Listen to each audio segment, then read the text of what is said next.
les gars veulent libérer l'Afrique. C'est-à-dire que ça représente une décision internationale. Il faudrait qu'à l'international qu'on s'abstienne de la position du gouvernement. La récréation est terminée.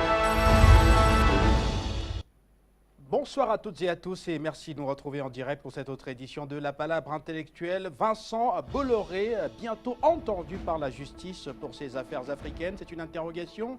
Le magazine Challenge, dans sa publication, affirme que le maniaque des transports et de la logistique pourrait être très prochainement convoqué par les juges d'instruction du pôle financier qui enquête notamment sur les conditions de reprise de la concession du port de Conakry en Guinée et d'un terminal à conteneurs et du terminal à conteneurs du port de Lomé au Togo. Une perquisition avait déjà été menée en avril 2016 au siège du groupe Bolloré. Dans le cadre de cette enquête, le groupe a indiqué n'avoir reçu aucune convocation visant des membres de sa direction. Depuis cette perquisition au siège du groupe Bolloré, les enquêteurs cherchent à prouver qu'il y aurait eu corruption d'agents publics étrangers. Bolloré se défend de toute action illégale et affirme que c'est sa seule expertise portuaire qui lui a valu de remporter les contrats. Nous allons également faire le point dans cette édition au Cameroun où l'ancien directeur général de Camrail, son adjoint et de nombreux cadres de l'une des filiales camerounaises du groupe affrontent la justice au tribunal de première instance des ECA, siégeant en matière correctionnelle. À l'ouverture des débats le 8 novembre 2017, la défense des 13 prévenus de la société Camrail a subi lourdement les premières attaques de l'accusation, un expert ayant déclaré devant la cour que le déraillement était dû à une défaillance du système de freinage causée elle-même par une défaillance du constructeur chinois CSR Nanjing Pulsen et plusieurs manquements de Camrail dans l'organisation et la maintenance. Plusieurs interrogations autour du groupe Bolloré et de ses activités sur le continent africain, ainsi que cette information que nous apporte le magazine Challenge. Nous allons nous interroger tout au long de cette édition, mesdames et messieurs. Merci de nous retrouver en direct.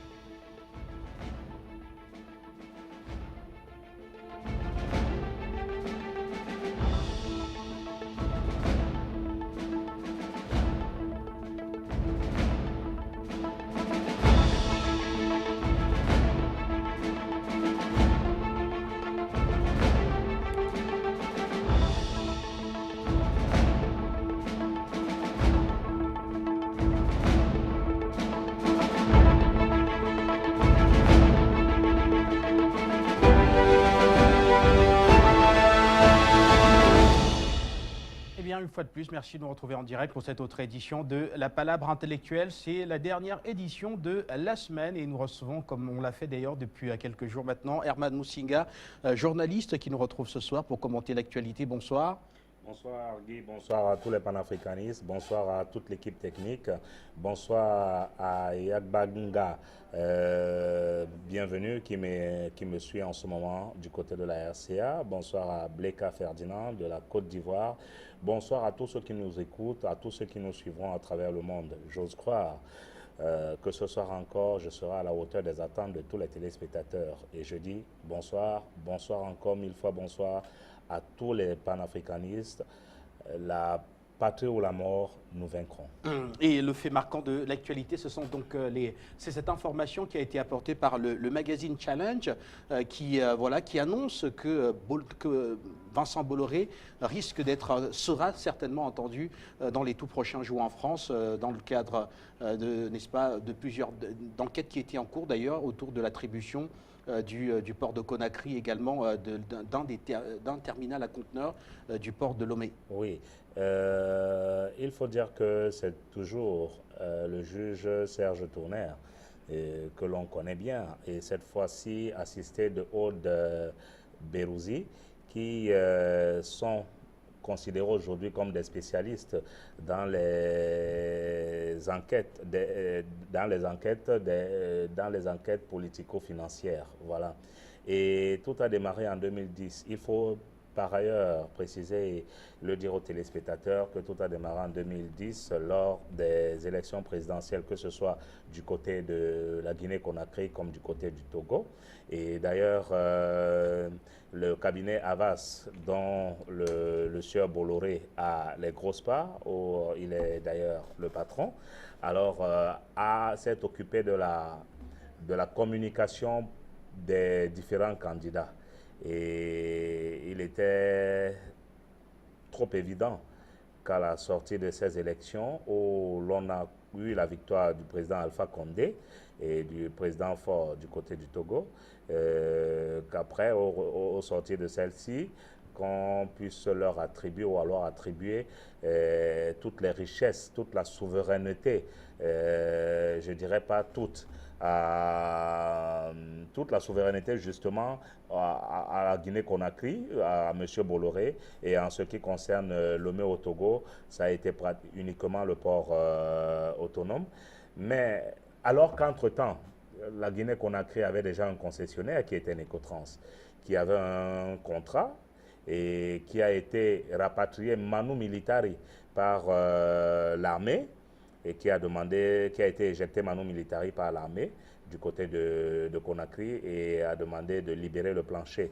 Et il fallait pratiquement donner le port à Bolloré, qui d'ailleurs ne remplissait pas les critères. Et comme si ça ne suffisait pas pour justifier son acte, le président Alpha Condé avait à l'époque entraîné toute la presse nationale et particulièrement celle de Bolloré à filmer ce que Necotrans n'avait pas jusque-là fait, estimant que Necotrans n'avait pas rempli son cahier de charges et que la situation portuaire était dégringolée et que tout était à refaire et qu'il fallait donner la concession à Bolloré, qui arrivait pratiquement en deuxième position en ce qui concernait les offres d'emploi. Bref, quand on va relater, depuis pratiquement 2014, la justice française s'est approprié le dossier et on ne comprend pas pourquoi de 2014 à 2015, il y a eu des enquêtes dans le cabinet Havas et qui par la suite, les enquêtes chez Bolloré, où on a trouvé des factures, où on a demandé on s'est rendu compte, la justice française s'est rendu compte que c'est Bolloré qui avait pratiquement, c'est le groupe Bolloré qui avait pratiquement payé toutes les communications de ces deux présidents et estimant qu'en retour, on lui aurait donc accordé. Mais notons tout de même que du côté de la Guinée-Conakry, ça a été scandaleux, car en dehors du port, Bolloré a pratiquement eu le chemin de fer aussi du côté de Guinée-Conakry, ce qui a été un désastre parce que quand on se rend compte même de ce qu'il a construit comme gare ferroviaire à Conakry, on en rit parce que j'imagine un peu la ressemblance jadis de cette gare à celle des ECA, dont certainement on parlera tout à l'heure, et dire que nous avons un bijou comme celui que nous avons à Bessengué, on n'en fait pas grand écho, et dire qu'on inaugure une gare comme celle des ECA à Conakry par le président de la République, c'est du jamais vu et c'était scandaleux.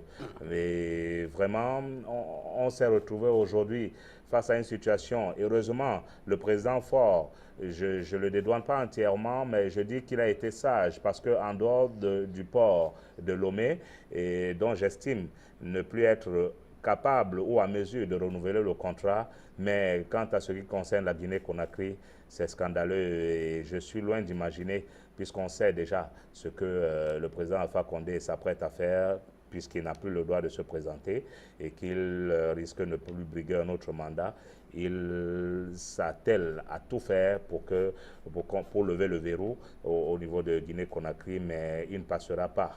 Mais on attend un peu. On attend. Moi, je ne me leurre pas trop en ce qui concerne la justice française. Ça, je vais vous le dire sincèrement, parce que j'ai l'impression qu'on nous présente des films, qu'on nous offre des pièces de théâtre. Pour moi, la justice française ne m'inspire plus et elle ne me dit plus rien. Pour moi même, ça devrait être un non-événement. Qu'on dise que Bolloré, peut-être que les politiques aujourd'hui n'ont plus assez de souffle financièrement, parce qu'il faut quand même le préciser, Bolloré est celui qui réside sur un empire pratiquement, sur une fortune, j'allais dire, de près de 2 milliards d'euros. Donc, et on sait qu'en ce moment, les caisses de l'État en France sont quasi vides. Il y a trop de chômeurs, il y a trop de problèmes, il y a ça, et peut-être, moi j'estime que j'ai une autre approche. Peut-être la justice française essaye au maximum de ramener Bolloré à réinvestir tout ce qu'il a puisé en Afrique pour que les Français puissent travailler. Donc pour moi, ça ne me meut pas. La justice française aujourd'hui ne m'impressionne plus, parce que quand on voit d'ailleurs, Guy Fondop, quand on voit d'ailleurs la façon dont on gère les dossiers, tout a commencé en 2014. De 2014 à 2018 aujourd'hui, il y a combien d'années pour qu'on nous dise que Bolloré sera entendu enfin et peut-être mis en examen? La situation, on lui reproche le truc de bien social et d'abus de confiance, d'abus de trafic d'influence. Voilà. Il y a 2 chefs d'accusation, trafic d'influence et abus de biens social. Alors, abus de biens social, ce sont les 2 faits. Pour moi, quand ça concerne l'Afrique, regardez, depuis 2014, en 2016, on a fait une perquisition où on s'est rendu compte qu'il y a eu pratiquement, Bolloré a financé, et que c'est Bolloré qui a payé la facture chez le communicateur Havas, où on avait fait pratiquement tout le grand matraquage. Tout le grand matraquage a été fait lors de ces élections-là pour les 2 présidents, où pratiquement tous les opposants étaient inexistants et effacés pratiquement. Alors maintenant, pourquoi attendre 2016 où tout était réuni, on n'a pas porté plainte, on n'a pas mené, on n'est pas allé jusqu'au bout, on attend 2018. Moi, je ne sais pas, ça ne me meut pas, comme je le dis, je le dirai jamais assez, je ne fais pas confiance à la justice française, parce que regardez la situation des biens mal acquis. Il a fallu combien de temps? Et qui sont? La situation des biens mal acquis en Guinée équatoriale aujourd'hui, pour moi, est une illustration parfaite d'une justice qui n'existe pas, d'une justice qui n'incarne pas un modèle, d'une justice qui existe juste pour le bien des Français, mais pas pour le bien des Africains. Donc pour moi, ça me met par Guy Fondop. Merci à vous, Herman Musinga. Et tout à l'heure, la fortune de Vincent Bolloré estimée donc à 7,6 milliards de dollars. Vous avez donné le chiffre de 2 milliards de dollars. On en est très loin pour le maniaque français de la logistique sur le continent africain et même d'ailleurs, et qui est également présent aux 4 coins du monde. On va à présent aller plutôt au Cameroun, principalement dans la ville d'Ezeka où il y a eu ce déraillement macabre qui a causé la mort à presque 100 Camerounais, à 76 selon un bilan officiel. Et rappelez donc que les victimes poursuivent en ce moment devant le tribunal de première instance d'Ezeka l'ancien directeur général de Camrail, filiale camerounaise du groupe Bolloré, ainsi que son vice et de nombreux autres cadres. Ils sont 13 au total à se retrouver sur le banc des accusés à Ezeka au Cameroun. On va revenir sur la première journée, sur l'ouverture des débats devant le tribunal. Ce jour-là, les avocats de Vincent Bolloré, les avocats de Camrail, autant pour moi, avaient eu beaucoup de difficultés face à des avocats camerounais et face à des témoins complètement déchaînés. Suivons plutôt. À l'ouverture des débats devant le tribunal de première instance d'Ezeka, siégeant en matière correctionnelle, la défense des 13 prévenus de la société Camrail subit lourdement les premières attaques de l'accusation. Appelé à la barre, le second témoin, M. Ekoka, ancien chef de la maintenance chez Camrail et expert du groupe Bolloré dans la privatisation du réseau de chemin de fer Congo-Océan, révèle au tribunal que le déraillement des 4 voitures du train 152 a été causé par une défaillance du constructeur et plusieurs manquements dans l'organisation et la maintenance des véhicules par l'opérateur. Donc la cause principale que j'indexe, et pour moi, qu'il y a des éléments établis, c'est la défaillance du système de freinage des voitures dites chinoises, c'est-à-dire les voitures CSR. Et le problème, c'est qu'on était sur la déclivité, sur la pente Macaque-Ezeka. Et sur cette pente Macaque-Ezeka, on doit noter que en réalité, il n'y avait pratiquement pas la traction. C'est-à-dire le moteur, le groupe électrogène de la locomotive ne participait pas à la traction. Le conducteur avait sa manette à zéro.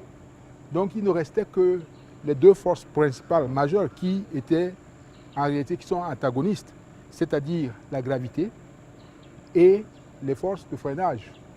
Or, la gravité l'a emporté jusqu'à imposer une vitesse de 106 km/h. Ça veut dire essentiellement que la force de freinage n'a pas pu contenir la gravité.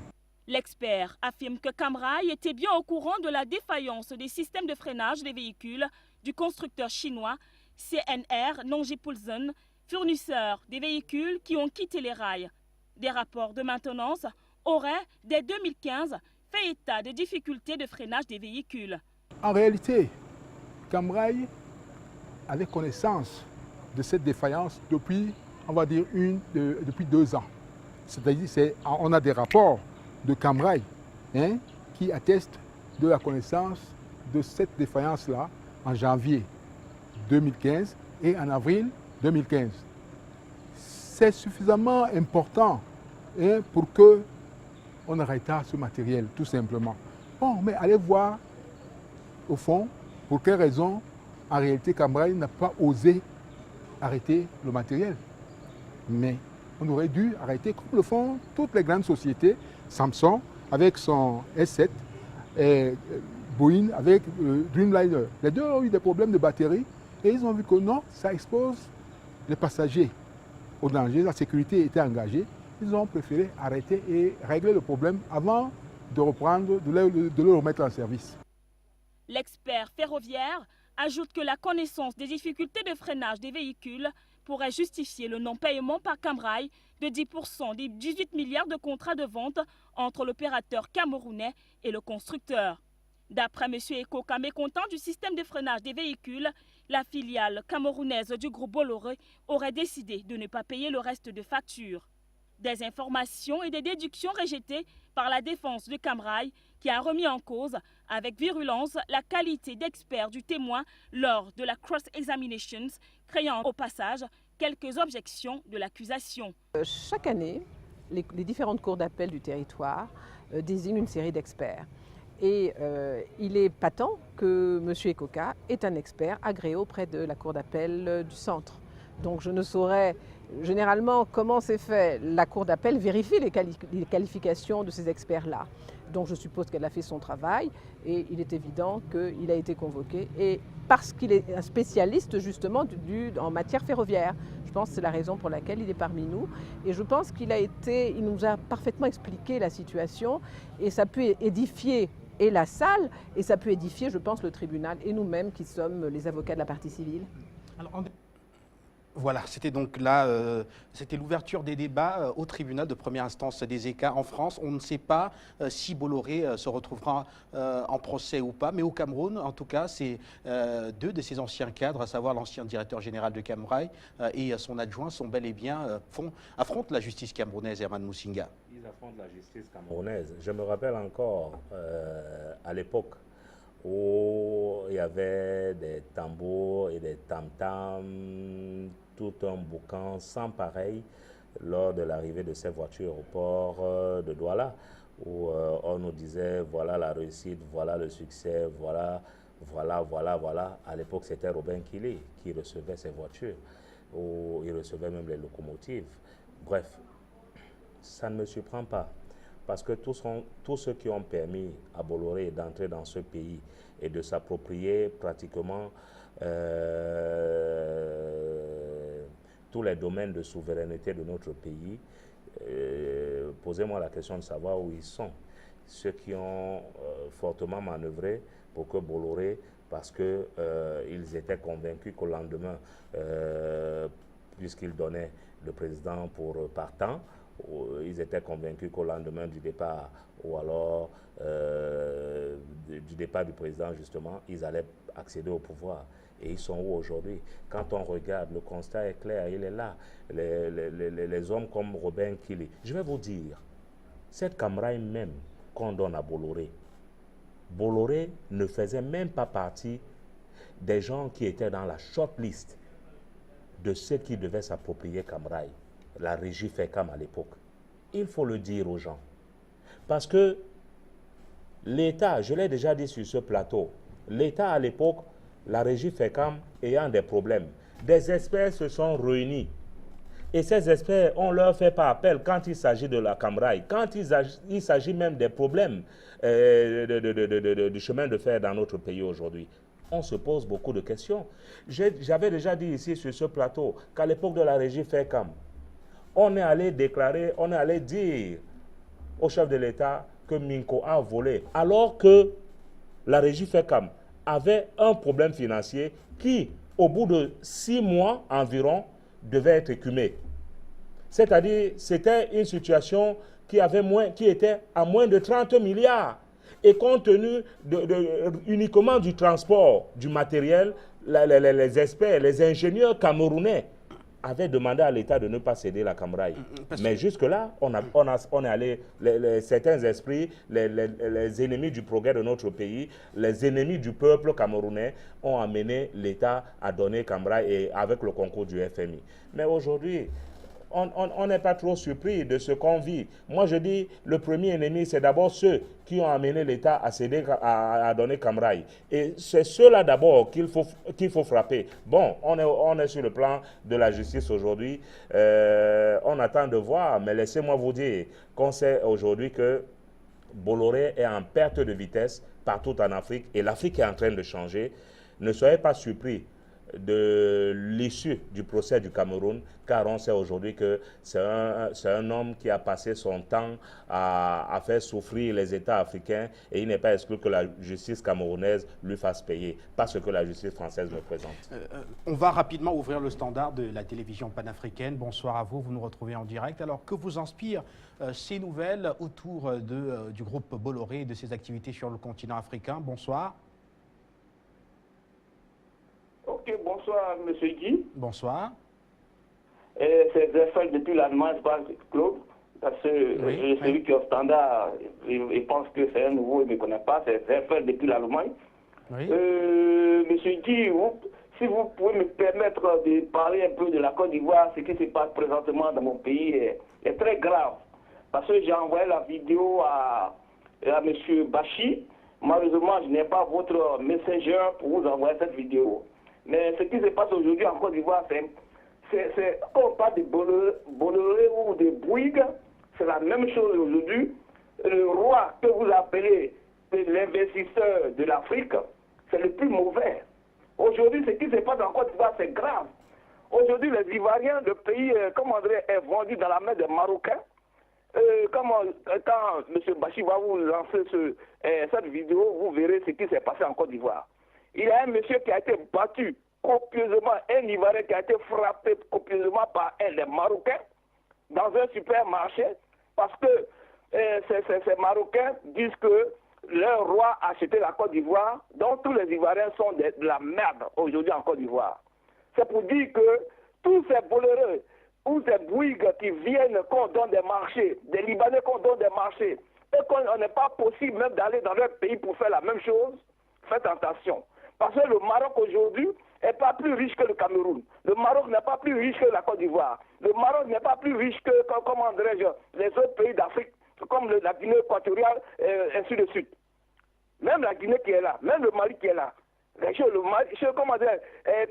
Maroc n'est pas plus riche que ces gens-là. Alors aujourd'hui, ce monsieur, parce que Alassane Draman Ouattara, comme ce n'est pas son pays, il a vendu la Côte d'Ivoire aujourd'hui aux Marocains, que les Ivoiriens n'ont pas le droit de circuler dans leur pays, de dire un mot dans leur pays. Un monsieur qui a été au supermarché pour acheter de quoi manger à ses enfants, il a été tabassé copieusement par des Marocains en Côte d'Ivoire. Et ce qui n'est pas possible. Parce que quand on voit aujourd'hui ce Bouygues, ce Bolloré qui est en train de faire de faire de la merde aujourd'hui au Cameroun, il tue des Camerounais et puis se fout de la gueule des Camerounais. Aujourd'hui encore, il est toujours dans les affaires des Africains.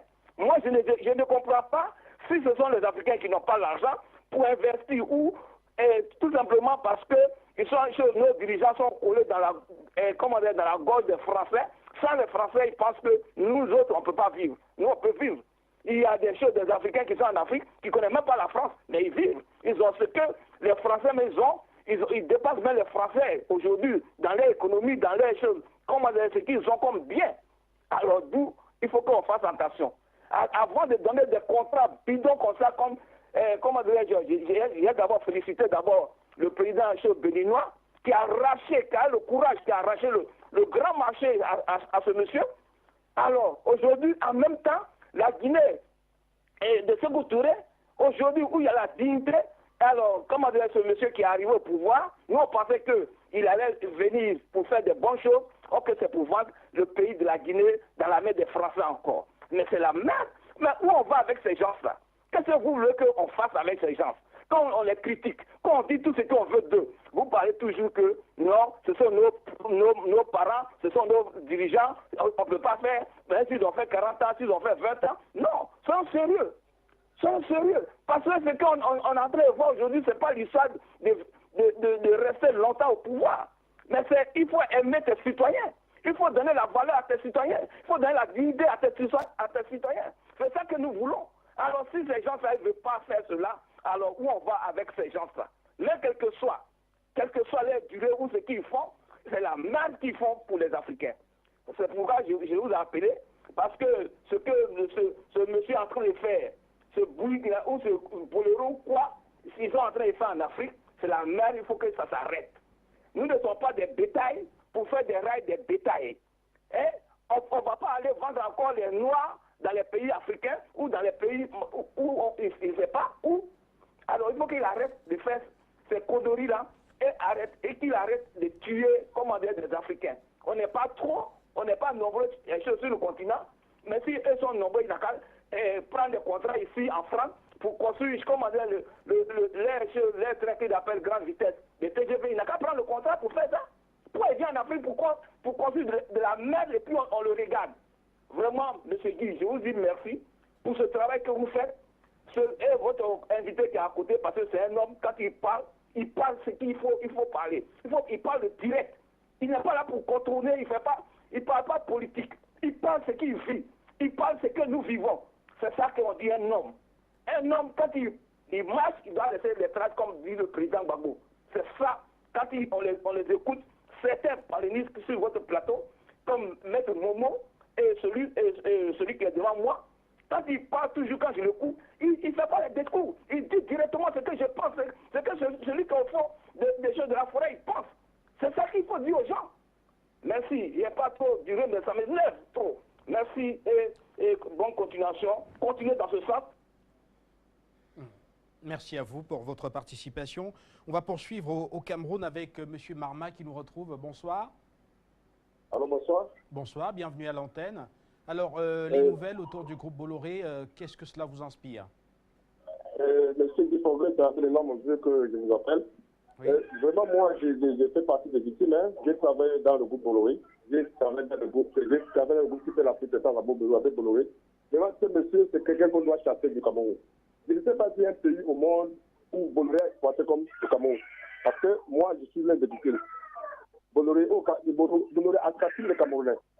Et il a des sociétés de sous-traitants partout. Je vous prends l'exemple d'une société. Vous voyez une société comme Africa City, c'est la sous-traitance de Bolloré. Tu travailles comme gardien, tu n'es pas bien payé. Vous voyez, à la Saga, c'est la même chose. Tu vas voir quelqu'un à la Saga qui ne dit pas après des 6 ans, 7 ans, il est temporaire.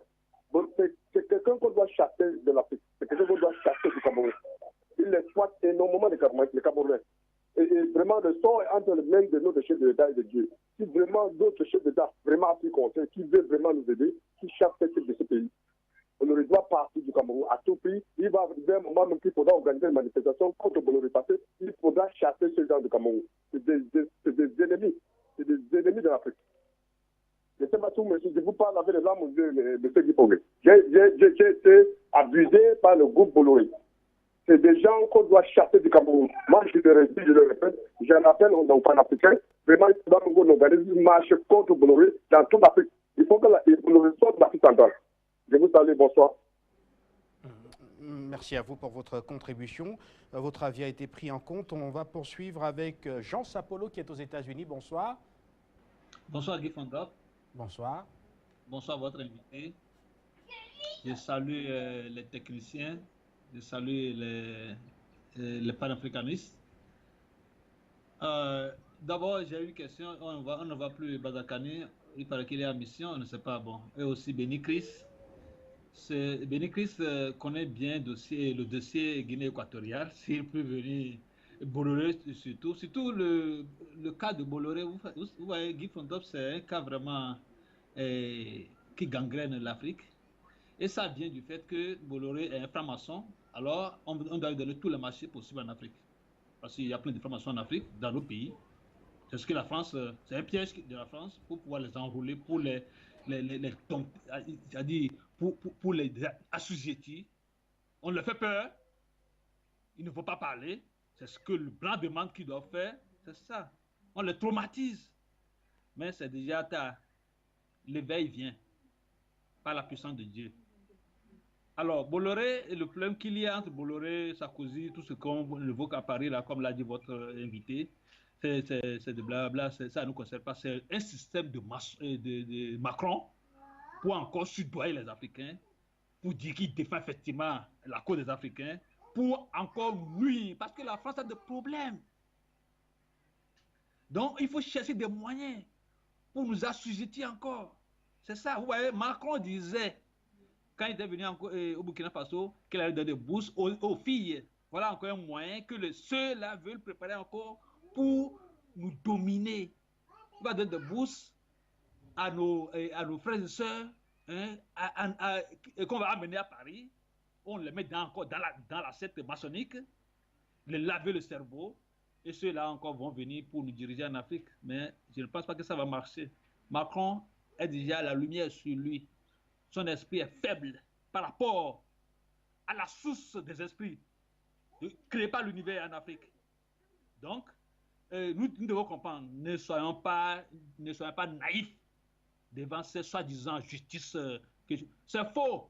C'est faux. Donc, Bolloré, c'est un tueur, comme vous-même vous l'avez démontré dans l'une de vos émissions. C'est un tueur. Hein? Un tueur qui passe comme un faiseur de bonheur. Le cas, ce qui se passe au Togo, qui vous dit que Bolloré n'est pas à la base? Qui vous dit ça? Il est là, créer du désordre, pour que tout reste dans sa main. Mais c'est déjà trop tard. Par la puissance divine, ils vont tomber. La France, ce pays maudit, sera révélé au monde. Tant que Gbagbo sera à l'arrêt, le monde entier connaîtra qui est la France. Vous allez voir. Vous allez voir. Mais avançons. Merci à Brick Media. Merci d'exister. N'ayez pas peur. Je vous remercie, Guy Fondop. Merci à vous. Et on va demander à M. Tiako de Douala au Cameroun de revenir au standard de la télévision panafricaine pour pouvoir intervenir en direct, alors que nous tentons donc de comprendre ces derniers faits autour de Bolloré et de ses activités sur le continent africain. Rappelez que en France, le tribunal de grande instance de Paris a décidé d'une relaxe générale pour les 3 journaux et 2 ONG attaquées en diffamation par 2 sociétés spécialisées dans l'huile de palme et DVA, 2 entités liées au groupe Bolloré. On va revenir tout à l'heure faire le point sur cette actualité. En attendant, on va recevoir M. Ouattara qui nous retrouve de la Côte d'Ivoire. Bonsoir.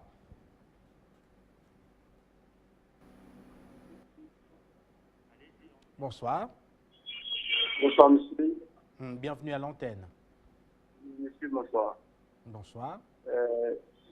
Concernant M. Bolloré, oui, monsieur, bonsoir. J'ai dit concernant M. Bolloré, l'histoire est bienvenue parce que chaque chose a son temps. Il y a longtemps qu'il a volé la pluie.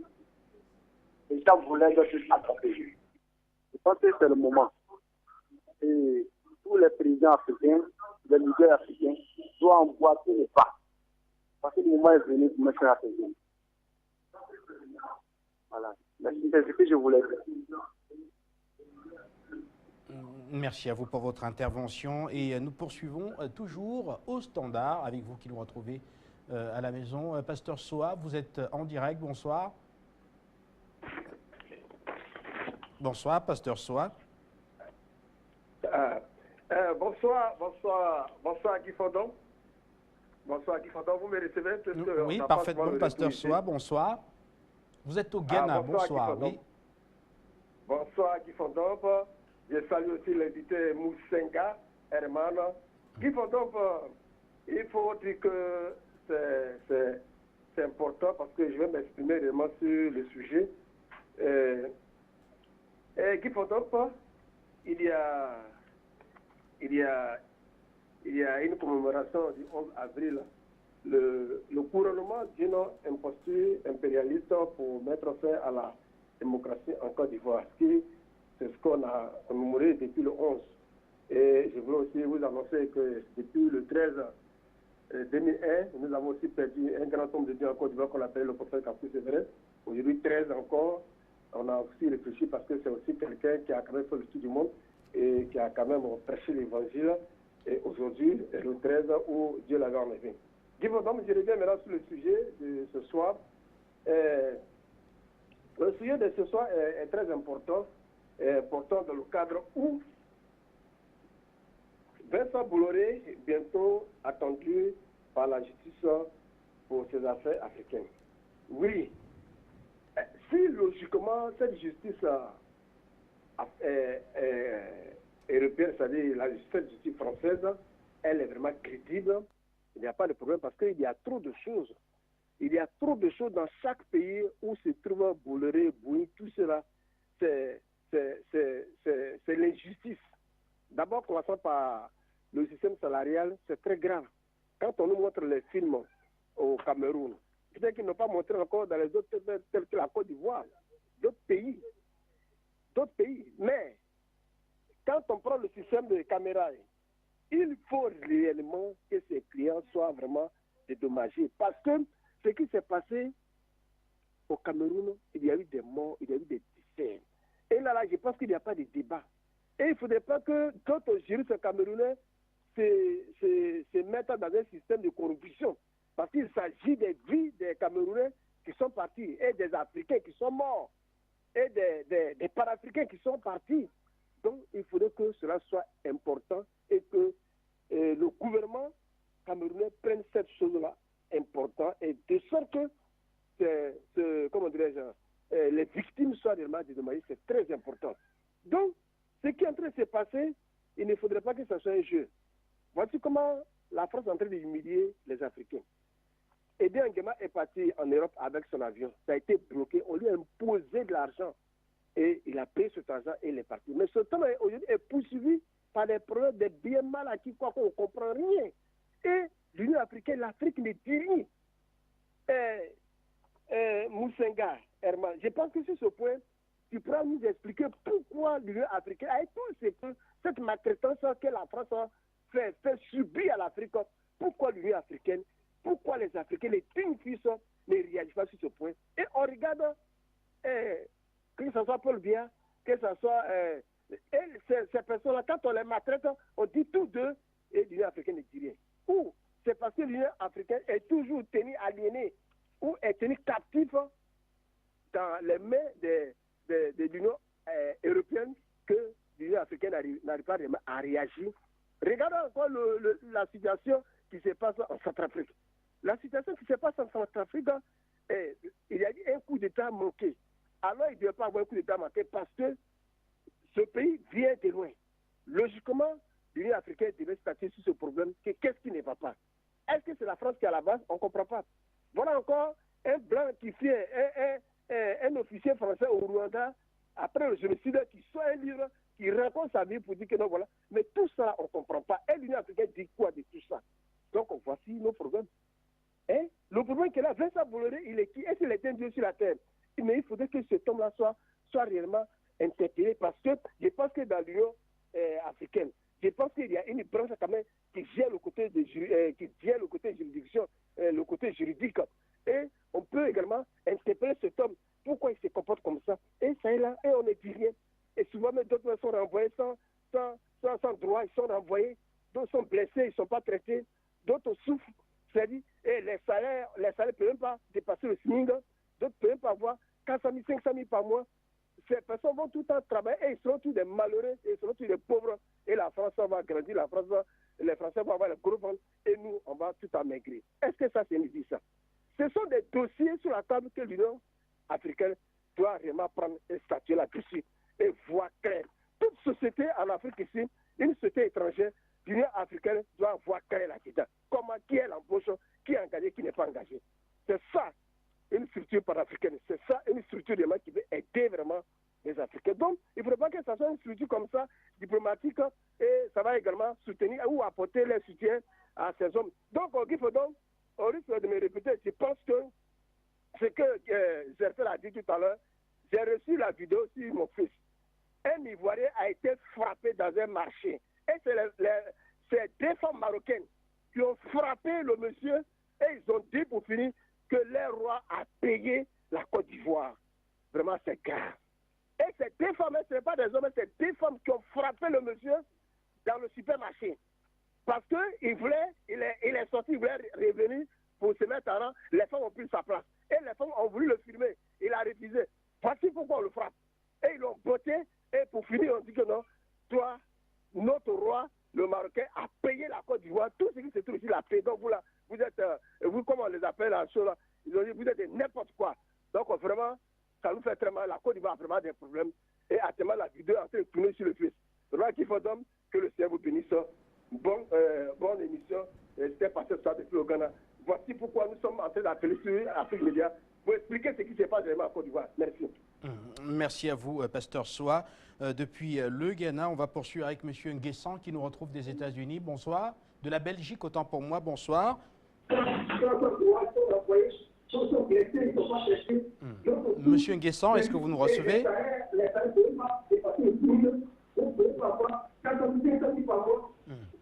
Monsieur Nguessan, éloignez-vous de votre téléviseur. Nous vous écoutons à présent. Malheureusement, impossible donc de poursuivre avec vous. On va prendre Monsieur Ntonga qui nous retrouve. Bonsoir. Bonsoir, Monsieur Gifondop. Bonsoir. Bonsoir, Monsieur Musinga, qui semble devenir l'apocalypse de l'émission parce qu'il nous fait vraiment l'honneur et le plaisir de venir nous informer, nous clarifier la situation sur ces différents sujets. Monsieur Gifondop, j'ai oublié de passer une salutation spéciale, comme d'habitude, aux téléspectateurs d'Afrique Média et à tous ceux qui appellent pour soutenir la cause. Monsieur Bolloré, vraiment, c'est pas une énigme, c'est vraiment quelque chose de très clair si on le regarde en croisant toutes les informations que vous nous avez données sur Afrique Média.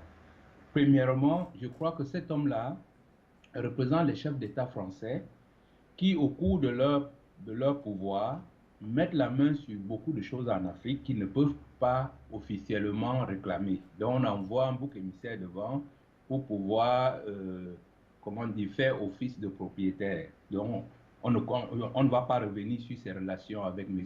Sarkozy et sur tous les plans qu'ils ont fait pour assassiner le président Laurent Gbagbo, et ça a échoué, même s'ils ont quand même réussi à renverser son pouvoir. Donc ça, c'est vraiment un aspect. Le deuxième aspect de Bolloré, vraiment, prenons la situation vue de l'Afrique francophone, parce qu'il faut le voir vue de l'Afrique francophone ou bien vue de la France. Vue de l'Afrique francophone, vraiment, ce bonhomme-là, c'est comment dire, c'est quelqu'un qui a pu soutirer de l'argent. Mais grâce à qui? Prenons un exemple concret, le Cameroun. Mais cet homme-là a pris les chemins de fer, il a démonté les chemins de fer, vendu une partie des chemins de fer aux Indiens. Tout le fer est parti en Inde. Les chemins de fer ne vont même plus jusqu'en Konsamba comme avant. Quels sont ceux qui lui ont permis de signer ces papiers-là? C'est pour ça que je vous dis, comme je vous l'ai dit par rapport au président français, cet homme-là représente également la plupart des chefs d'État africains qui croient, soit les chefs d'État, soit les membres du gouvernement, qui croient pouvoir contrôler certains biens dans leur propre pays en mettant Bolloré devant. Qui a vendu les chemins de fer à Bolloré? Alors que nos parents ont souffert des années et des années pour construire ce bijou qui nous a toujours servi. Il n'y a jamais eu ce genre d'accident avant qu'on le confie à Bolloré. Ça, c'est un petit aspect, M. Gifondop. Prenons le port de Douala. Nous avons reçu une voiture venant d'un pays de l'Est, une Toyota, pour ne pas faire de publicité. Cette voiture a été achetée à 400 000 francs CFA. Donc, je ne sais plus, c'était 600 ou 700 euros. Mais pour le dédouaner ici au port, nous avons déboursé plus d'1 800 000 francs CFA. Ça, c'est vraiment quelqu'un qui est placé là pour voler, détourner la totalité de nos avoirs. Une voiture de 400 000 francs, on la dédouane à 1 700 000 francs CFA. Parce que M. Bolloré décide tous les prix au port. Ça, c'est un aspect plutôt financier, ce n'est pas très nuisible. Mais l'aspect le plus nuisible, M. Guy Fondop, c'est que cet homme-là est capable de faire entrer dans toute la zone francophone toutes les armes, tous les types d'explosifs qu'il souhaite, puisqu'il n'y a aucun contrôle. Il a la clé de la porte de nos pays. Et une fois de plus, qui lui a permis d'avoir toutes ces choses-là? Il y a quelques petits monstres au Cameroun qui sont tapis dans l'ombre, qui lui ont signé toute la vente du port. Quand on a construit le port de Kribi, M. Bolloré, lui, il faut regarder une constante, hein, monsieur Guy Fondop. Cet homme-là ne plante pas un seul poteau en Afrique. Il vient, il s'accapare des plantations qui existent depuis longtemps, il s'accapare des chemins de fer qui existent depuis longtemps, il s'accapare des ports qui sont déjà construits. Mais lui-même, il n'a jamais planté un seul poteau en Afrique. Donc, tout cela pour dire que cet homme-là, il ne faut pas lui en vouloir. On peut lui en vouloir un peu parce qu'il accepte de jouer ce rôle de bouc émissaire. Il représente les fortunes détournées par les chefs d'État africains quand ils étaient au pouvoir. Il représente les fortunes de ces comment on appelle ça, de ces traîtres camerounais qui lui ont vendu tout au Cameroun. Donc on ne fait que parler que de lui. Mais aller derrière, qui lui a... Si au Cameroun, par exemple, nous souhaiterons que le président Paul Biya nous fasse une liste de ceux qui ont vendu toutes ces choses-là. Bolloré, là au moins on ne va plus parler de Bolloré. On saura quels sont ceux qui ont tué nos frères Ezeka. C'est pas Bolloré, lui, c'est un blanc. Il est arrivé là, on lui a dit, voilà les chemins de fer et tout cela, et il en fait ce qu'il veut. Mais quels sont ceux qui le lui ont donné? C'est ceux-là que nous voulons voir, c'est ceux-là les vrais criminels de nos frères d'Ezeka, monsieur Guy Fondop. Donc vraiment, maintenant, on a regardé du côté France-africain, regardons maintenant du côté de la France. Quand on regarde du côté de la France, on avait déjà souligné sur votre plateau, il se peut que, ça je ne suis pas dans la source des secrets, il se pourrait que M. Sarkozy souhaite revenir. Et comme je vous ai dit, en France, il n'y a pas d'élection démocratique. Celui qui a l'argent gagne. Donc il a demandé à Bolloré, à toute la machine, les Ouattara et tout, de mettre tout l'argent qu'il faut pour revenir au pouvoir. Parce qu'ils sont convaincus que M. Macron va se casser la gueule. Et donc pour ça, M. Macron ayant compris cela, se dit, eh bien, il faut d'abord traduire ce bourreau de Gbagbo au tribunal. C'est pour ça que M. Sarkozy a attaqué de tous les côtés. Et maintenant, il faut récupérer celui qui est vraiment le vrai agentier de M. Sarkozy, qui est ce Bolloré. Donc c'est dans ce sens-là qu'il faut regarder ces attaques-là. C'est qu'il faut casser toute possibilité du retour de M. Sarkozy pour les élections présidentielles. Maintenant, quant à la France est comme un animal. Vous savez, quand il dit un animal, un être humain. Quand un être vivant est en danger, ou bien quand il est à l'agonie, il a deux possibilités. Soit il pousse un gros cri d'agonie et meurt, soit il pousse un gros cri d'agonie et se remet debout. Et c'est la France au carrefour. Soit ils font vraiment ce qu'il faut faire pour retrouver toute l'harmonie qu'il y a entre la France et les pays francophones, soit la France va pousser ce faux mauvais cri et ce sera fini entre la France et les pays france-africains. Donc il est temps vraiment que, au lieu de faire semblant, qu'ils prennent vraiment la mesure de la situation et trouvent une formule pour remettre la paix dans l'espace francophone. Parce que, je vous dis, les pays francophones d'Afrique, nous représentons la majorité des francophones dans le monde. Et si la France ne fait pas attention, nous allons vraiment faire le bilan de tous ces crimes, de toute cette destruction massive qu'ils ont fait dans nos pays et tourner le dos complètement à ce pays. Voilà ce que je souhaitais dire, M. Guy Fonda. Bonne soirée à vous. Merci à vous, M. Ntonga, depuis le Cameroun. On va poursuivre avec l'Allemagne. Patrick, vous nous retrouvez en direct. Vous êtes membre, il faut le rappeler, du groupe Appel sur le continent sur WhatsApp. Mais peut-on prendre tous les appelants le même jour, Patrick?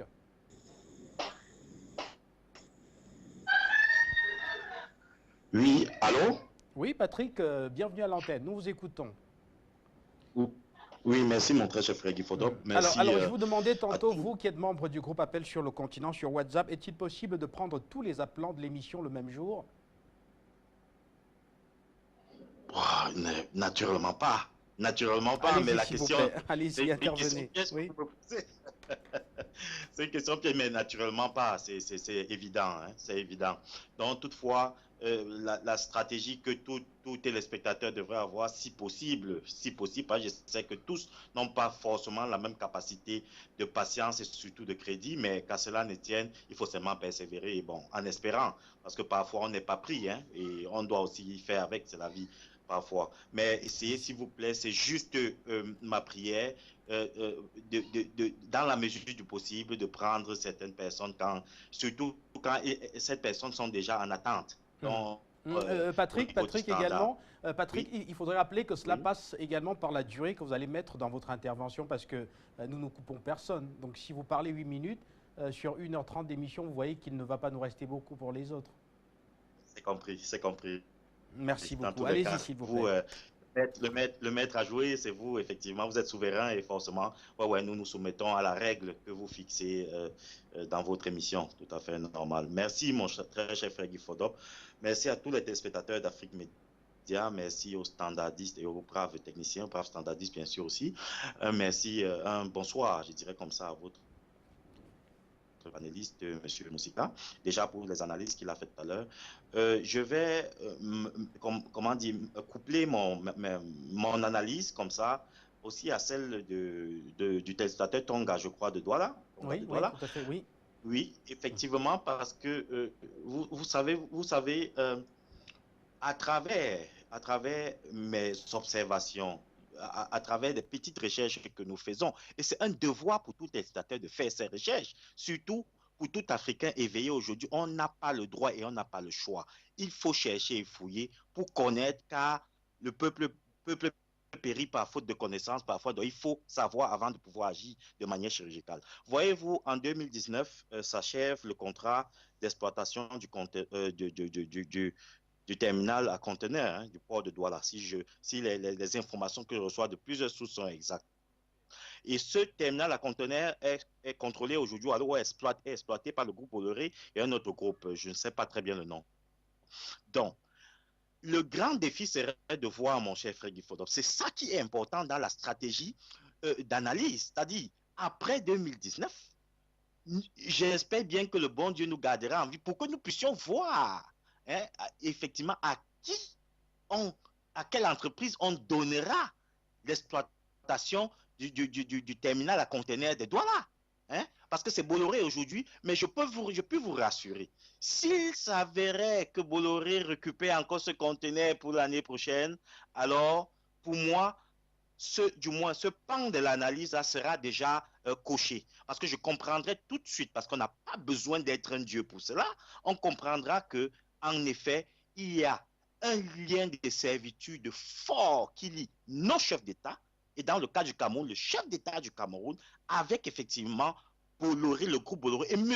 Bolloré en particulier. Parce que n'oublions jamais que quand ce monsieur veut rencontrer le président de la République, il va directement à la présidente de la République. Il téléphone à la présidente de la République. C'est de là qu'on le reçoit, qu'on lui donne tout ce dont il a besoin. Donc on comprendra que ce soit son excellence Paul Biya, que ce soit tous les autres chefs d'État de la zone CFA, ils sont dans un lien de servitude fort. Donc, pour ne pas être trop pressé, attendons, patientons, observons. La date butoir, c'est fin décembre et on verra ce qui va se passer. Ça, c'est d'un. Le procès qui est intenté contre lui, j'ai dit, c'est déjà une bonne chose. C'est déjà une bonne chose. Mais nous restons toujours vigilants parce que combien de procès ont déjà été intentés en Afrique francophone contre des groupes occidentaux. Et même quand ces procès sont intentés, vous savez, la stratégie du piétinement qui est mise en œuvre pour faire pour faire étendre cela sur 15 ans, sur 20 ans. Et pas en fin de compte, parce que la nature faisant ces choses, beaucoup d'événements viennent se greffer à la chose et naturellement, on a tendance à oublier surtout avec, comme à l'heure actuelle, agressé de toutes parts. Je vous assure, les actualités seront brûlantes au fur et à mesure. Donc, je crois simplement que nous devons être vigilants. Les avocats et les hommes de loi, ou alors les juristes camerounais devraient, pour ceux qui veulent vraiment combattre cette hydre-là, Bolloré, il faudrait vraiment qu'ils se préparent, qu'ils travaillent le dossier correctement et que, bien entendu, mon cher frère Guy Fodop, face, je dis bien, à l'adversité qu'on aura en face de nous, dans le cadre de ce procès-là, de ce procès intenté contre Bolloré, si on estime qu'à un moment donné, que M. Bolloré échapperait effectivement, ou d'une manière ou d'une autre s'en sortirait sans casse, vraiment, j'espère que d'ici là, on aura atteint la masse critique, mon cher très frère, au niveau du Cameroun et au niveau d'autres pays, qui permettra effectivement, comme un seul homme, de se mettre dans les rues. Parce que je vous assure, l'heure aujourd'hui est à l'action. Parce qu'il y a un peu de personnes qui ont déjà compris au Cameroun. C'est minimum 1 million de personnes. Sur 25 millions d'habitants, je suis persuadé que quasiment 1 million de Camerounais comprennent les enjeux.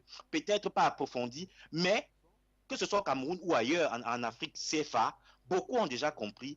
Et l'heure aujourd'hui est au rapport de force. Parce que si on ne le fait pas, on continuera à observer là en grand spectateur et on marchera sur nous. Voyez la Centrafrique, voyez autour de nous, il y a le feu. L'heure n'est plus à trop de calcul et à trop de philosophie.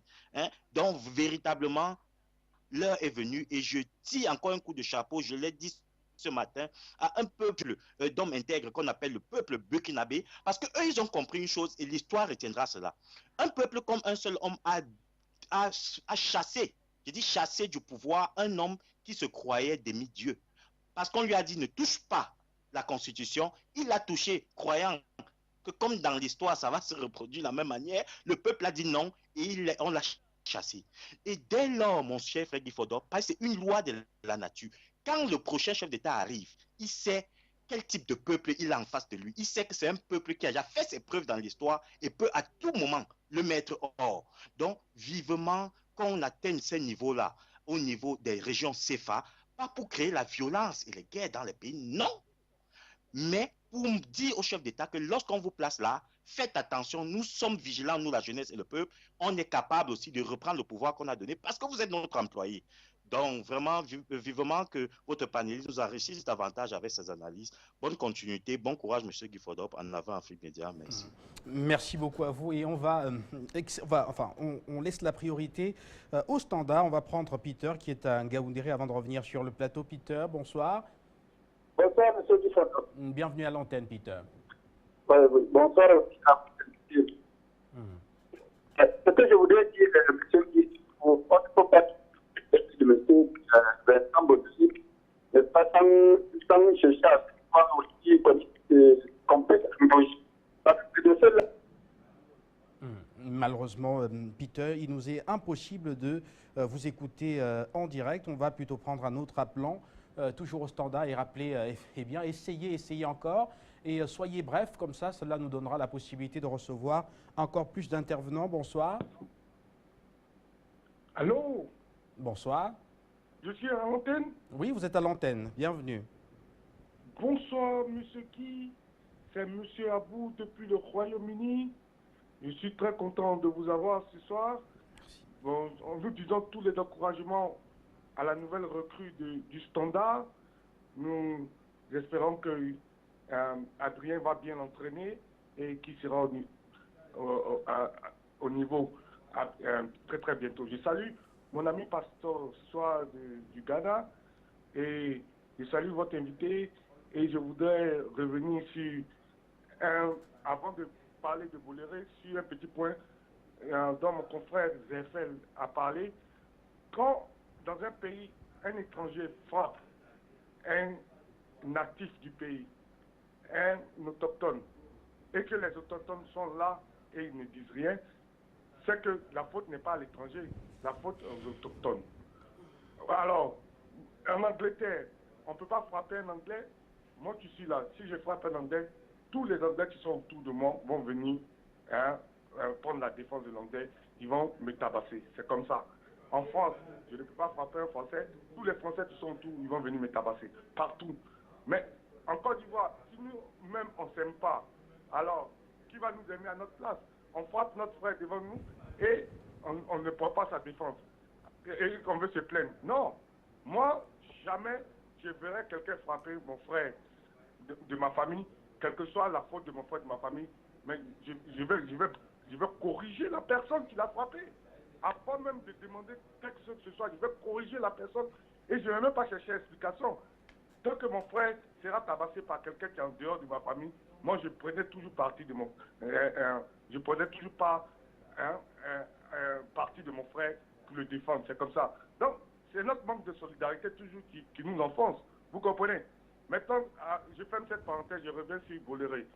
Alors, on nous parle de Bolloré aujourd'hui comme si Bolloré était une entité à part entière, lui seul. Non, Bolloré n'est qu'une vitrine de cette mafia élite française, du gouvernement français.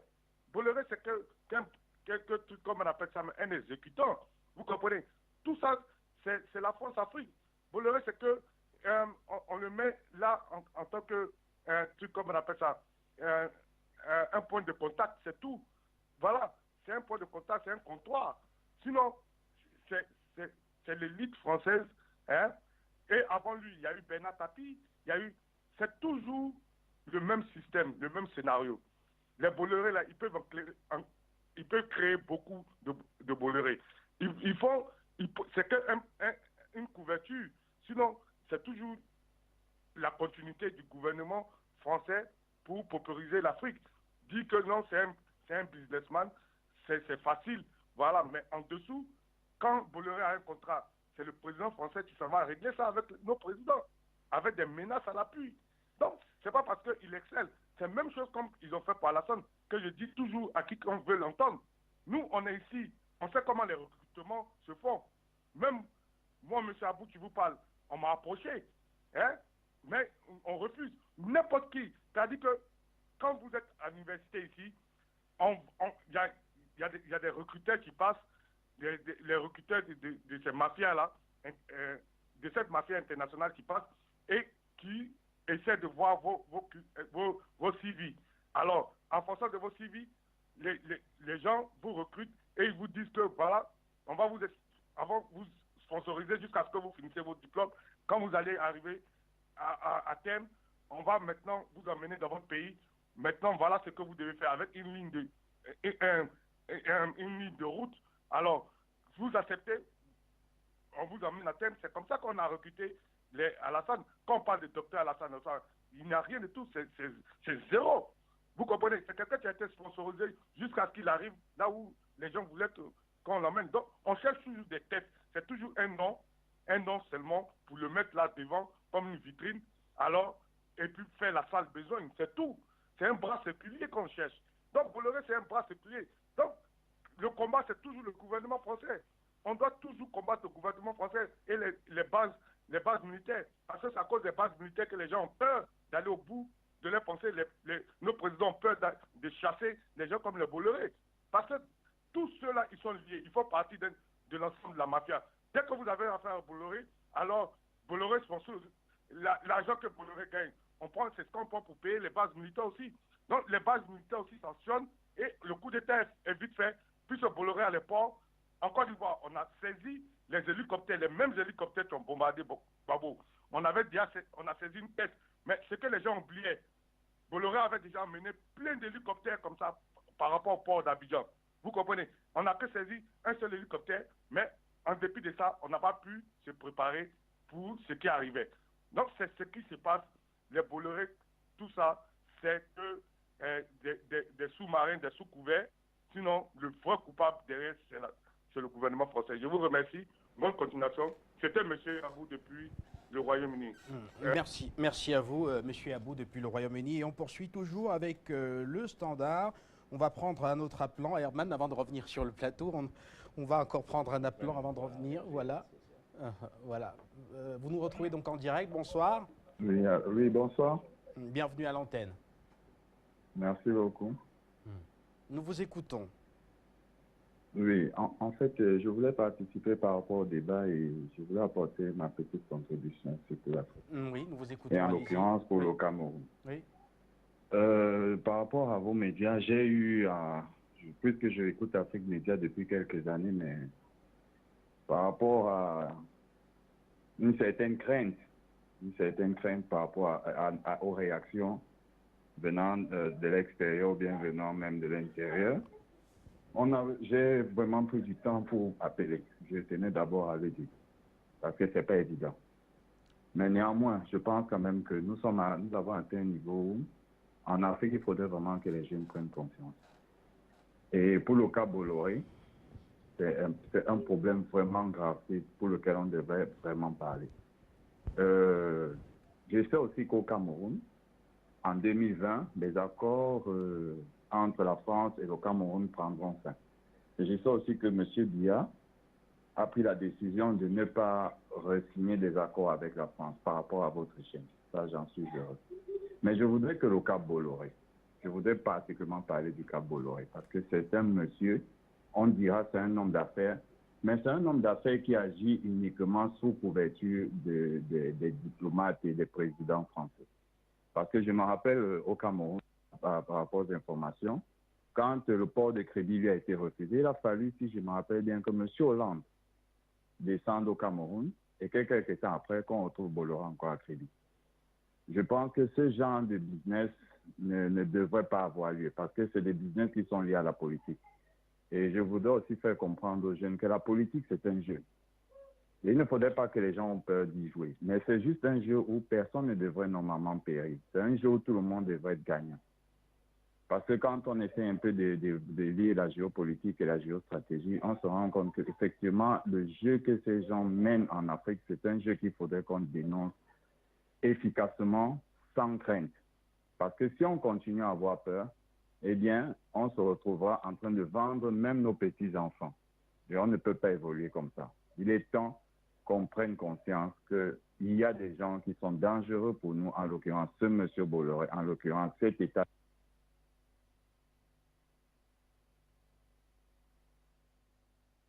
Malheureusement, nous avons perdu la connexion avec vous. On va revenir on revient 5 minutes sur le plateau, Herman Musinga, pour regarder d'autres aspects de ce fait marquant de l'actualité. Et on retournera au standard pour davantage vous permettre d'intervenir en direct. Alors, à quoi doit-on s'attendre? Mais tout à l'heure, pour vous, il n'était pas question d'attendre quelque chose d'une éventuelle poursuite en France. On ne va pas revenir. Non. On va pas revenir mais au Cameroun, mais au Cameroun, par contre, vous êtes optimiste, oui. Oui, au Cameroun, je suis optimiste parce que à la tête du tribunal des ECA, il existe un jeune qui est plein d'avenir. C'est un enfant, laissez-moi vous le dire. Le président du tribunal des ECA, c'est un enfant. Et c'est un garçon qui est plein d'avenir, qui ne lésine devant rien, qui n'a pas peur. Et je suis sûr, puisque je le connais personnellement, Marcel, à qui je dis d'ailleurs bonsoir. Donc, je suis convaincu d'une chose, il ne faut pas s'attendre. Et compte tenu de la situation actuelle du continent africain et la situation des Camerounais, je suis sûr que cet homme-là n'aura pas de pression. Déjà que le Cameroun, depuis des lustres, a tendance à montrer la bonne face de la justice. Le président d'ailleurs l'a dit, que la justice camerounaise est libre. Il faut toujours qu'il passe par comment on appelle ça, que ce soit lui, comment on appelle, il y a le terme de justice qu'on utilise là, pour que tu obtiennes la liberté, la grâce, la grâce présidentielle, voilà, la grâce présidentielle. Voilà, donc il a fallu plusieurs fois que le chef de l'État offre la grâce à certains compatriotes qu'il leur recouvre la liberté. Mais alors moi, quand je l'ai dit, je dirais plutôt pour ajouter de l'eau au moulin du dernier téléspectateur que nous n'allons pas seulement vendre nos enfants, nous allons les préparer dans les marmites. C'est-à-dire on fera des enfants pour les manger. Voilà où on s'achemine. La situation est telle que si nous ne prenons pas la mesure, si la jeunesse ne prend pas la mesure de la situation, aujourd'hui en Afrique, il faut qu'on comprenne que nous ne vendrons pas nos enfants, mais nous serons obligés de les utiliser comme des nourritures, parce que nous n'aurons plus de quoi nous nourrir. À un moment donné, nous ferons des enfants pour les manger uniquement. Quand je l'ai dit, je vais légèrement commenter le cas de la Côte d'Ivoire. Avant peut-être de commenter le cas de la Côte d'Ivoire, on va exceptionnellement, nous avons Roger, malheureusement, qui depuis Dubaï tente de nous joindre depuis le début de l'émission.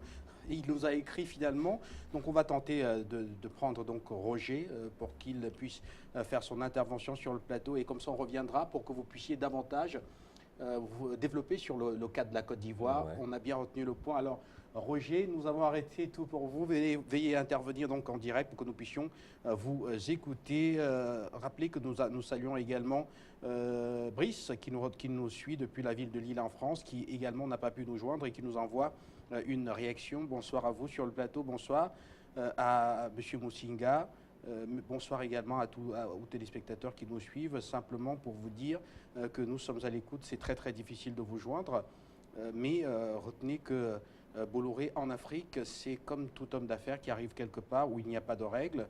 Et donc s'il n'y a pas de règles, il fait un peu ce qu'il veut. Et donc à la fin, il cherche essentiellement le profit. Et c'est ce profit-là, malheureusement, qui nous détruit littéralement, nous dit Brice, qui nous a retrouvés depuis la ville de Lille en France. Et donc retour au standard avec Roger qui nous retrouve. Bonsoir. Malheureusement, quelques difficultés. On va peut-être profiter pour lire encore une autre réaction. Toujours vous qui nous retrouvez tout autour de l'émission. Vous avez beaucoup de difficultés à nous joindre et ça, on le comprend, rassurez-vous. On va en profiter également pour lire la réaction de M. Ouedraogo qui nous a retrouvés depuis au moins 4 fois maintenant, depuis la ville de Sikasso au Mali. Bonsoir au plateau, bonsoir au panel. Simplement pour vous dire que nous sommes à l'écoute et voilà, on aimerait intervenir, mais vous dire que ce que vous faites nous intéresse particulièrement. Merci à vous, merci également à votre invité. Et voilà, on espère, Monsieur Ouedraogo, on espère vous recevoir très prochainement en direct dans l'émission. Mais en attendant, on va voir si Roger est là et on va continuer. Malheureusement, quelques difficultés. Herman Musinga, je me retourne vers vous. Alors, vous étiez parti sur la Côte d'Ivoire. Oui, je parlais de la Côte d'Ivoire. Le cas de la Côte d'Ivoire est très, très grave. N'en déplaise aux Ivoiriens, je vais leur dire. Moi, j'ai l'air de dire, mais le constat est clair et il est amer. Moi, je pense que tout part d'un homme, du premier président qui n'a pas aimé ce pays. Excusez-moi les Ivoiriens de le dire, mais je pense que le père Houphouët n'a même pas aimé la Côte d'Ivoire. Parce que quand je regarde la Côte d'Ivoire aujourd'hui, quand je regarde la Côte d'Ivoire qui n'appartient pas aux Ivoiriens, ça me permet du fond de moi de couler les larmes. Parce que la situation est très très grave. Il parle de ces Marocains. Mais attention, au niveau du plateau, on a la zone de la mer au niveau du plateau. On a tout vendu aux Marocains. Il existe même déjà une barrière. On est déjà en train de faire des travaux. Il y a 2 immeubles à Abidjan qui ont été construits par le président Houphouët. Oui, c'est vrai, il a construit, mais pourquoi n'a-t-on pas donné les moyens aux Ivoiriens? Quand je dis qu'il n'a pas aimé la Côte d'Ivoire, il aurait pu fabriquer les hommes d'affaires ivoiriens. Il aurait pu permettre aux Ivoiriens de s'approprier leur terrain. Et voilà pourquoi, aujourd'hui, celui qui s'est levé et a donné de sa vie pour que la Côte d'Ivoire revienne aux Ivoiriens est aujourd'hui à La Haye, le président Laurent Gbagbo. Et il a fallu que, toujours dans ce désamour-là, on comprend pourquoi le président Houphouët prend un Burkinabé et le met l'amène en Côte d'Ivoire et lui donne la nationalité. Voilà autant de choses qui m'amènent à comprendre que vraiment à dire haut et fort que le président Houphouët n'a pas aimé la Côte d'Ivoire. Voilà 2 immeubles, voilà 2 grands immeubles qu'il a vendus et que Ouattara a vendus. Voilà sa femme qui construit un centre hospitalier qui coûte plus cher alors qu'il disait faire le social. Il disait vouloir faire du social. Voilà un hôtel, l'hôtel Ivoire, qui était la fierté du peuple ivoirien, qui est maintenant cédé à Sophie Sofitel. Voilà autant de choses. Voilà, il appartient donc à la jeunesse africaine aujourd'hui de comprendre que l'heure est arrivée de jouer sa partition. Et si les Ivoiriens continuent à rester comme ça, continuent à vivre ce qui se passe là-bas, c'est très très grave, l'heure est grave. Il n'y a pas que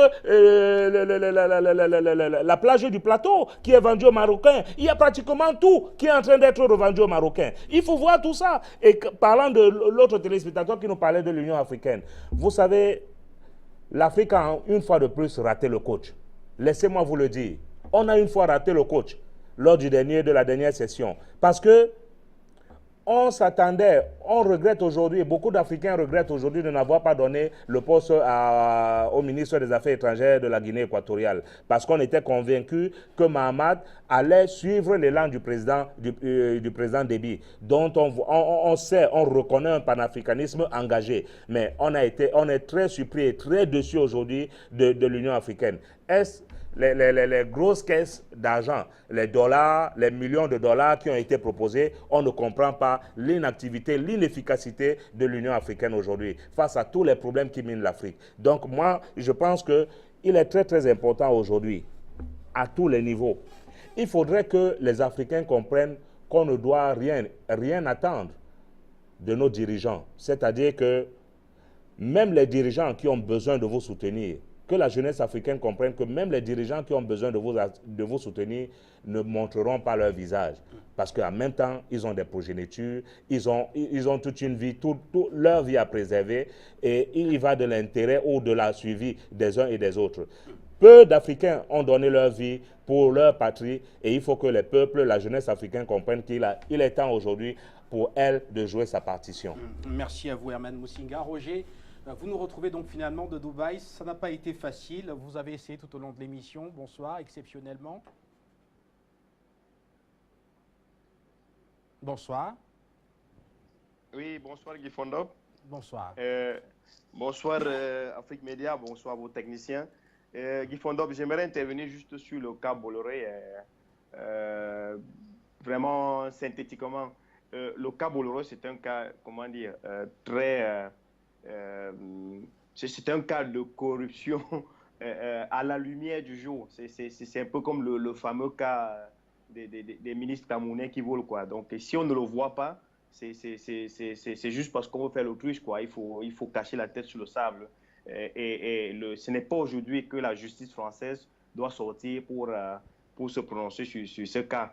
Et ce n'est pas seulement une question de Bolloré, c'est une question de Bolloré et tout le gouvernement français. On se rappelle bien du cas camerounais il y a cela quelques années, avec le port où, hors du marché, du marché camerounais, Hollande s'est présenté et le lendemain, le marché est revenu à Bolloré, même s'il était complètement hors comment on dit, des conditions posées, quoi. Il était complètement hors. Donc le gouvernement français est intervenu et s'est ingéré dans un cas de marché camerounais.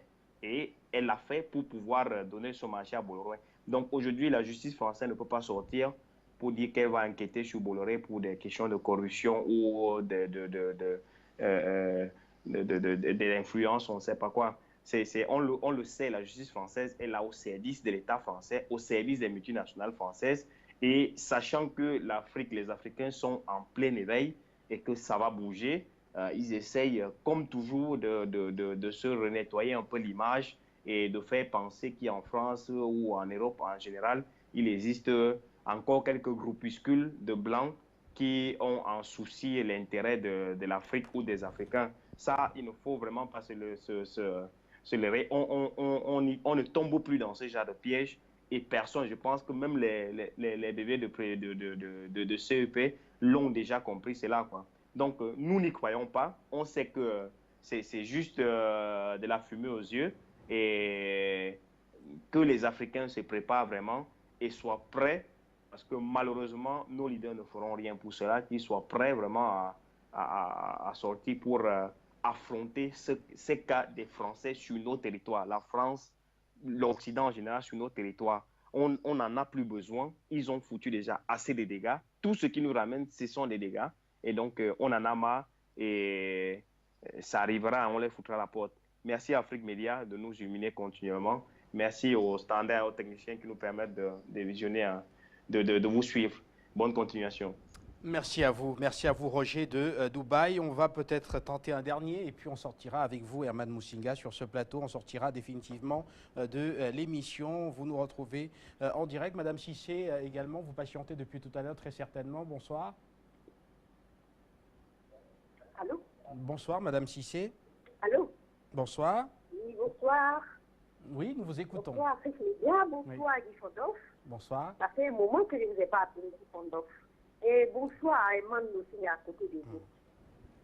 Merci pour cette brillante analyse, démonstration qu'il a faite à la dernière minute là. Merci à tous les téléspectateurs. Merci parce que vous nous éclairez. Merci pour tout.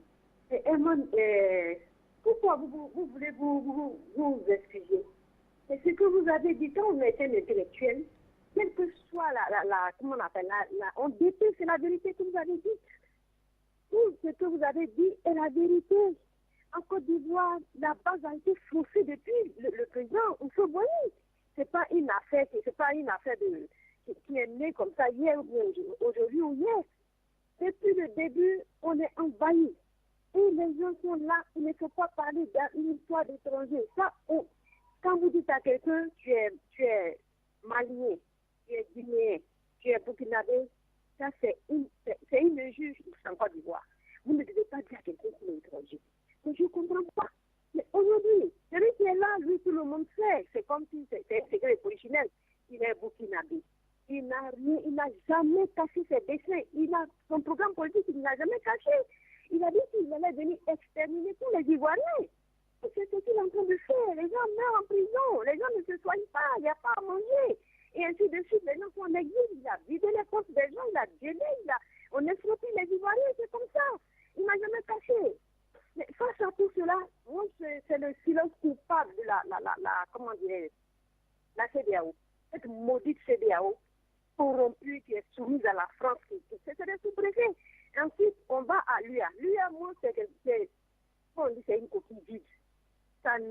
Il n'y a rien de bon ne peut provenir de l'UA. On disait que Kagame devait venir prendre le poste de pays. Il a fait le poste qu'il a. Il n'y a rien de bon. Et silence coupable. Les Ivoiriens sont livrés à eux-mêmes. Face à cette machine de tuerie qui est là, ce régime de tueurs qui est là. C'est des tueurs. Oh, personne ne peut bouger, personne ne peut bouger. On enlève les gens nuitamment, on va les tuer. Aujourd'hui, ils ont fait une identification du don, je ne sais pas à quoi ça répond. Aujourd'hui, c'est un état de police, c'est une Gestapo qu'on a installé en Côte d'Ivoire. On ne doit pas parler. Je vous avais dit que si vous ne m'entendez pas, c'est qu'on m'a tué ou bien on m'a enlevé. C'est ce que je vous avais dit. Aujourd'hui, on marque les Ivoiriens à la culotte. Comme j'avais envie de vivre, j'ai dit que je vais mettre du temps sans vous appeler parce qu'on va vous enlever mutuellement pour aller vous exterminer parce que vous parlez mal. Vous n'en sentez pas le régime qui est là. Mais qu'est-ce que c'est? Tout a été vendu. Les Ivoiriens sont malheureux. Qu'est-ce qu'il faut faire? Comme la dernière fois, Ali disait, on n'a que nos lampes nos yeux pour pleurer. Mais comme il y a un Dieu, moi je crois beaucoup en Dieu. Mais ce régime, bientôt c'est la fin. C'est la fin. Et les Ivoiriens vont respirer. Il y en a marre. Je vous remercie et bonsoir à votre invité. Merci à vous, Madame Cissé, pour cette contribution au standard. Herman Musinga, on va sortir avec vous votre dernier mot en une minute, sinon on sera pratiquement rattrapé par le générique. Oui. Je pense que tout a été dit et merci à tous ceux qui nous ont une fois de plus accordé une attention particulière. Merci à toute l'équipe technique et la patrie ou la mort, nous vaincrons. Je suis convaincu que l'Afrique sortira du gouffre très très bientôt, grâce à Afrique Média surtout. Merci à vous, Herman Musinga, d'avoir effectué le déplacement du plateau une fois de plus. Merci également à tous les téléspectateurs qui nous ont suivis depuis le début de la semaine. Il ne me reste plus qu'à vous souhaiter un très bon week-end et on se retrouve lundi pour une nouvelle édition. L'Afrique Média veut libérer l'Afrique. C'est-à-dire que ça représente une décision internationale. Il faudrait qu'à l'international, qu'on s'abstienne de la position du gouvernement. La récréation est terminée.